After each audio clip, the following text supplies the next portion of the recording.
ഹൃദയം കവർന്ന കാമുകിയിൽ നിന്നും ക്രൈസ്തവ വിശ്വാസത്തിന്റെ അനശ്വര പ്രണയത്തിലേക്ക് ഉയർന്ന യഹൂദ വിശ്വാസിയായ എറിക്കിന്റെ ജീവിതം വിസ്മയകരമായിരുന്നു. ന്യൂയോർക്കിലെ ലിറ്റിൽ ഇസ്രായേൽ എന്നറിയപ്പെടുന്ന പ്രദേശത്താണ് എറിക് വളർന്നത്. പ്രാദേശിക സിനഗോഗിലെ അംഗങ്ങളായിരുന്നു എറിക്കും കുടുംബവും. യഹൂദ പാരമ്പര്യത്തിൽ വളർന്ന എറിക് കൊച്ചുകുട്ടിയായിരിക്കെ തന്നെ ഭയത്തിന്റെ നിഴലിലായിരുന്നു. കൊച്ചെറിക്കിനെ ഏറെ ഭയപ്പെടുത്തിയിരുന്നത് മരണമായിരുന്നു. ചെറുപ്പകാലത്ത് നടന്ന യഹൂദ കൂട്ടക്കൊലപാതകങ്ങളുടെ പേടി സ്വപ്നങ്ങൾ എറിക്കിനെ അസ്വസ്ഥനാക്കിയിരുന്നു. ഏത് സമയത്തും വീട്ടിൽ കടന്നുകയറി അക്രമികൾ എല്ലാവരെയും കൊന്നൊടുക്കുമോ എന്ന ആശങ്കയോടെയാണ് എറിക് ജീവിച്ചിരുന്നത്. മരണത്തിന് ശേഷം എന്തായിരിക്കും സംഭവിക്കുക എന്ന പല യഹൂദരെയും പോലെ അദ്ദേഹത്തിനും ഒരു നിഗൂഢത മാത്രമായിരുന്നു. എങ്ങനെയെങ്കിലും ഒരു ഉത്തരം ലഭിക്കണമെന്ന് എറിക് ആഗ്രഹിച്ചു. 1979 ബോണിയുമായി എറിക് പരിചയപ്പെടുന്നത്. ക്രൈസ്തവ വിശ്വാസത്തെക്കുറിച്ച് ആകാംക്ഷയോടെ അന്വേഷിച്ചുകൊണ്ടിരുന്ന എറിക്കിനോട് പുതിയ നിയമം വായിക്കാനായിരുന്നു ബോണി പറഞ്ഞത്.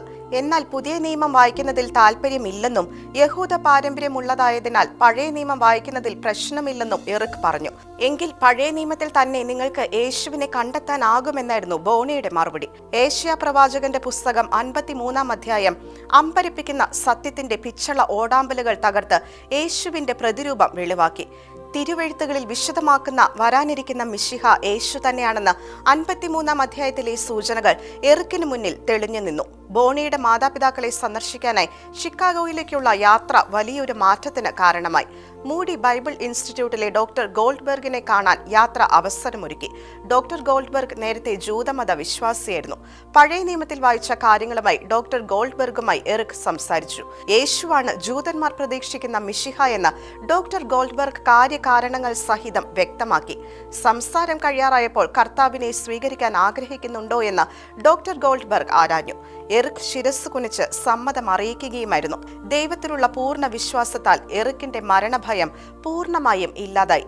എറിക് പറയുന്നു, കർത്താവ് എപ്പോഴും എന്നെക്കുറിച്ച് ചിന്തിക്കുന്നുണ്ടെന്ന് എനിക്കറിയാം.